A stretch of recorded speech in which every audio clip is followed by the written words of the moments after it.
Hi అండి. ఇవాళ ఆలు కర్రీ చేస్తున్నానండి చపాతీలోకి. చూడండి, ఆనియన్స్, పచ్చిమిరపకాయలు, కరివేపాకు వేస్తాను. తాలింపు వేయిన తర్వాత పప్పు దినుసులు వేసి తాలింపు వేసాను ముందు. తర్వాత వేస్తున్నాను 2 ఆనియన్స్ వేసానండి. అవి బాగా ఫ్రై అవ్వాలండి. ఆనియన్ ఫ్రై అయిపోయాయండి. నేను 2 టమాటా కట్ చేసి వేస్తున్నాను. అలాగే కొంచెం అల్లం వెల్లుల్లి పేస్ట్ వేస్తున్నానండి. వేసి తిప్పండి, కొంచెం 5 మినిట్స్ ఆగి మళ్ళీ చూడండి. టమాటాలు వేసానండి. ఇప్పుడు ఆలు వేస్తున్నానండి. 5 మినిట్స్ ఆగి చూస్తే ఇట్లా నూనె బయటకు వస్తుందండి. తర్వాత దుంపలు చిన్న చిన్న కట్ చేసి వేస్తుంది చూడండి.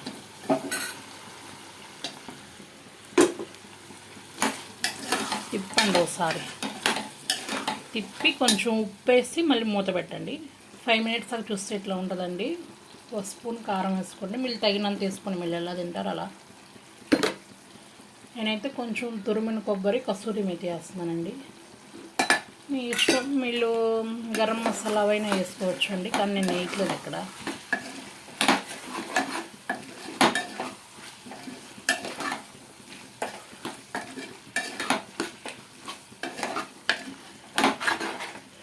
అవి వేసి కొన్ని 1/2 గ్లాస్ వాటర్ పోయండి.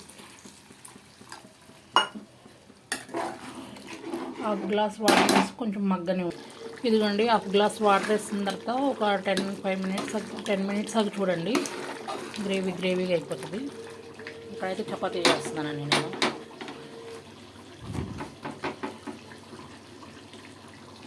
అదండి మా బ్రేక్ఫాస్ట్ వాళ్ళు వచ్చి. మీరైతే ఏందన్నారు కామెంట్ బాక్స్లో కామెంట్ చేయండి.